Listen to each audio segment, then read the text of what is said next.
Kalau baterainya sudah di atas 55% ya speednya turun ya, jadi 104 kW ya. Untuk yang di port A itu kan berarti cuma dibatasi sampai 70 kW aja. Tapi ternyata pas Ioniq masuk, pas mobil ada masuk Ioniq dan dia pakai di port A-nya, dia bisa nih sampai 98 kW teman-teman.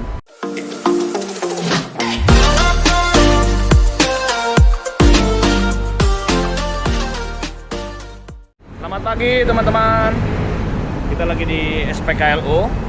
Kita mau buktikan bahwa si BYD M6 ini saat lagi di cas DC charging itu kira-kira bisa masuk berapa kW ya teman-teman ya. Nah, ini saya lagi di SPKLU kebenaran. Teman-teman bisa lihat di sini baterai saya tadi 21%, sekarang sudah 22%. Daya yang masuk masih 71 kW ya teman-teman ya. Daya yang masuk masih 71 kW gitu ya. Oke, sementara itu dulu. Nanti kita tunggu. Kadang kalau baru sampai begini baterai kan masih panas ya. Nah, karena baterai panas biasanya suka melambat juga itu speed chargingnya. Kita tunggu nanti apakah dia akan naik atau tetap masih di 71 kW teman-teman. Oke ya. Barusan kita di port yang A ya. Kita barusan di port yang A itu dapatnya cuma 70 kW teman-teman. Nah, sementara saya coba iseng, saya pindah ke port yang B, teman-teman lihat ya. Di port yang B, ini sekarang dapat nih teman, 116 kW. Kita buktikan ya di mobil ya, 116 kW ya teman-teman ya. Ini dia teman-teman, kita kasih unjuk ya. Tuh lihat. Sekarang kondisi baterai 34%, tadi dari 27% kalau nggak salah ya, 28 atau ya. Coba saya dekatin dulu ya. Nah itu ya teman-teman bisa lihat, saya dekatin lagi. Masuk ya 116,3 kW teman-teman. Jadi benar nih BYD M6 ini bisa support sampai 115 kW ya. Terus buat yang nanya kemarin masalah jarum di sini, ya benar tuh lihat ya, lagi ngecas tuh dia jarumnya ke bawah gitu ya. Jadi apakah 50 kW? Kalau dari ini kan tengah-tengah ya, tengah-tengah yang pas putih ini kan 100 kW berarti ya. Karena dia bisa support nih pembacaannya sampai 200 kW untuk pembacaannya ya, tapi ternyata kita masuk di 116 kW teman-teman. Oke, berarti begitu ya teman-teman ya. Ini BYD M6 ternyata support ya sampai ke 116 kW. Jadi gitu teman-teman, nanti teman-teman bisa coba kalau misalkan lagi di SPKLU ya. Lagi di SPKLU, semisal port yang 1A misalkan lagi dapat 70 kW misalkan. Nah, teman-teman bisa coba pindah ke port yang satu lagi. Ya paling konsekuensinya teman-teman kena biaya layanan aja ya kalau mau pindah-pindah seperti itu ya.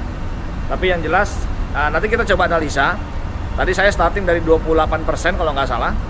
28% sampai ke 80% aja. Nanti kita coba ke 80% itu berapa menit. Nanti kita pantau lewat aplikasi Charge In atau PL Mobile ya teman-teman ya.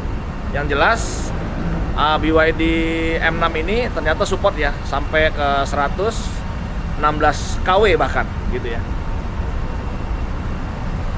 Memang agak aneh gitu ya, agak aneh di port yang A itu hanya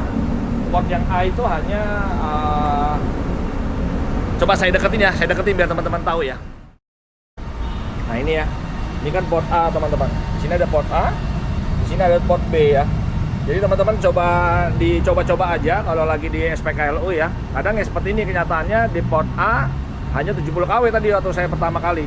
Tapi setelah saya coba pindah ke port B, saya mau tahu, ternyata benar masuk. Tuh 116 kW ya, 116 kW teman-teman. Sekarang sudah 41%. Kita baru berjalan, durasi pengisiannya hanya baru di 5 menit aja teman-teman. Baru 5 menit sudah jalan cepet banget ya. Memang ada plus minus ya teman-teman ya. Ada plus minus. Nah, sebentar, saya balik lagi kameranya. Nah, jadi gitu teman-teman. Memang ada plus minus. Plus minusnya ya seperti itu. Kalau teman-teman sering-sering dengan melakukan pengecasan dengan yang fast ya, DC charging yang fast, terutama yang KW-nya besar-besar gini, pasti kesehatan baterainya pasti akan lebih cepat turun teman-teman. Pasti akan lebih cepat turun. Nah, makanya untuk BYD ini karena baterainya tidak lifetime ya teman-teman harus bijak Kalau memang nggak butuh-butuh banget, nggak urgent banget ya, menurut saya sih nggak usah pakai yang fast banget ya teman-teman ya. Jadi slow charging aja di rumah udah paling better teman-teman. Tapi kalau di rest area, teman-teman lagi butuh waktu gitu ya, itu nggak apa-apa gitu ya.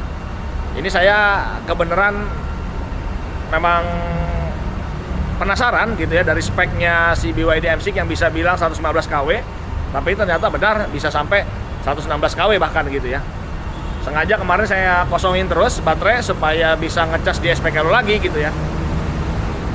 Oke, begitu teman-teman. Ini ngasih tahu aja bahwa ternyata perilaku di port A, port B aja bisa beda ya. Mungkin yang port B sengaja dibatasin, yang port A sengaja dibatasin ke 60, kan itu cuma by software aja ya. Dibatasin sampai ke 70 aja mungkin karena di sini berbagi ya.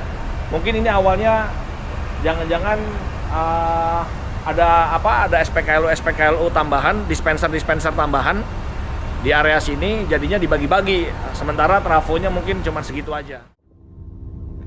Teman-teman, ini saya mau informasikan bahwa tuh ya, kalau baterainya sudah di atas 55% ya speednya turun ya, jadi 104 kW ya. Jadi kalau baterai pengisiannya itu tadi kan dari 28% kan masih bisa 116 kW kan, tapi dengan tadi saya pantau 55% itu jadi turun speednya jadi 104 kW teman-teman, begitu ya. Jadi BMS-nya memang dia bekerja mengatur semuanya gitu ya. Nah itu kan di bawah ada tulisan tuh One Tip Smart Thermal Management System of Power Battery in Service. Jadi dia memang ada ya membaca suhu segala macamnya gitu ya teman-teman ya. Oke, begitu teman-teman. Ini juga turun tuh ya, sama di sini. Kalau ini kan analognya aja sih, yang sebelah kiri ini kan analognya aja nih pembacaannya. Kita pantau nanti sampai 80% itu berapa menit aja. Ini udah cepet banget tuh, langsung udah 60-an aja dari 28 tadi ya. Waktunya sih kalau di sini remaining-nya 36 menit aja ya, tapi itu kalau 100%. Kalau 80% ya nggak tahu. Ya kebetulan memang di sini juga lagi nggak antri teman-teman. Ya, tuh lagi nggak antri, kosong. Jadi ya nggak apa-apa kalau teman-teman mau sampai ke 100% ya. Tapi tadi budayakan kalau memang ada antrian sebaiknya 80% aja teman-teman. Gitu ya. Halo teman-teman, kita lagi masih ngecas ya. Kalau tadi kan kita buktikan bahwa di port yang B itu bisa 116 kW masuk ke BYD M6. Tadi kan kita beranggapan bahwa berarti untuk yang di port A itu kan berarti cuma dibatasi sampai 70 kW aja. Tapi ternyata pas Ioniq masuk, pas mobil ada masuk Ioniq dan dia pakai di port A-nya, dia bisa nih sampai 98 kW teman-teman.